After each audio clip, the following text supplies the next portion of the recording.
tous. Bonjour à tous et bienvenue dans Parole d'experts. Je suis avec Guillaume Pinte. Bonjour Guillaume. Bonjour. De l'Office des propriétaires. Alors aujourd'hui, on va parler syndic et neuf, et immobilier neuf plus exactement, parce qu'on a l'impression, Guillaume, que finalement, le syndic, il vient après l'immeuble. On a un immeuble, on demande à un syndic de s'en occuper, mais en fait, ça peut se passer dans l'autre sens aussi, c'est-à-dire le syndic arrive avant la construction. Oui, alors ça c'est une chose qui se développe de plus en plus, c'est qu'en fait un immeuble neuf ne se construit plus du tout comme les immeubles qu'on construisait dans les années 70 ou les années 80.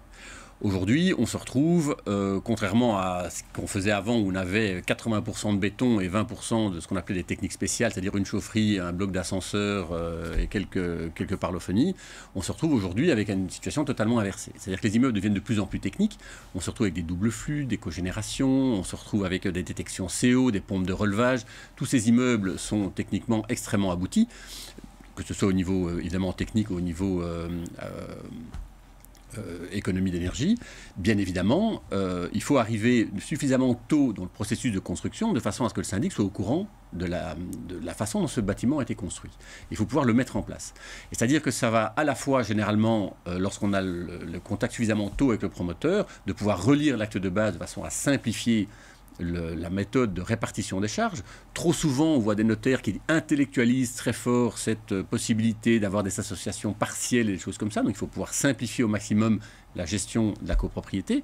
Mais il faut aussi pouvoir être au courant de la façon dont le bâtiment a été construit pour pouvoir mettre en place les contrats de maintenance, tenant compte évidemment de ce qui a été installé, avec quelle garantie ça a été installé, et de pouvoir convoquer une assemblée générale, ce qu'on appelle constituante, vraiment qui va alors confirmer le mandat du syndic, de façon à avoir un lancement de copropriété tout à fait cohérent. Et surtout avec un ordre du jour qui correspond parfaitement aux besoins de la copropriété, c'est-à-dire avec notamment la désignation d'un expert qui va accompagner la copropriété dans la réception provisoire et définitive du bâtiment, avec également une mise en place comptable, parce qu'aujourd'hui on se retrouve, comme je le disais, avec des complexes de plus en plus grands, de plus en plus importants, avec une comptabilité extrêmement précise qui doit être mise en place. Et il est essentiel qu'un syndic qui se lance dans l'immobilier neuf ait l'expérience de ça. Et ça, c'est vraiment tout le choix de la copropriété, c'est d'avoir évidemment un syndic qui ait pu suivre le début et pouvoir l'accompagner dans ces processus de réception provisoire définitive et de mise en place au niveau des techniques. Alors, quelle que soit la taille du bâtiment neuf, il faudrait idéalement faire appel à un syndic avant.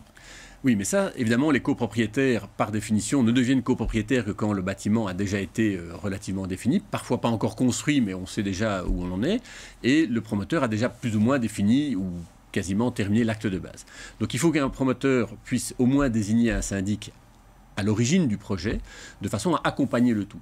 Après, si la copropriété fait confiance à ce syndic, il prolonge son mandat. S'il ne fait pas confiance, libre à lui de changer, évidemment avec cette possibilité de perte d'historique liée à la construction et à l'avancement du bâtiment. Et là, justement, vous arrivez sur une page blanche, j'imagine, et c'est plus facile de commencer à zéro, puisque vous connaissez les fournisseurs, vous pouvez les suivre. Voilà. Il faut savoir que chez OP, depuis 3 ans, on a créé un département immobilier neuf au niveau du syndic, c'est-à-dire qu'on accompagne les promoteurs, déjà avec les discussions qu'ils ont avec le notaire, pour avoir un acte de base qui soit le plus facile et le plus aisé en termes de gestion, mais on essaye de prévoir tout ce qui pourrait arriver dans le lancement de la copropriété, en sachant que de plus en plus les immeubles sont mixtes, c'est-à-dire qu'on a des crèches, on a des bureaux, on a des parties wellness, on a des parties résidentielles bien évidemment. Il faut que tout ça puisse naviguer et tout ça puisse vivre correctement.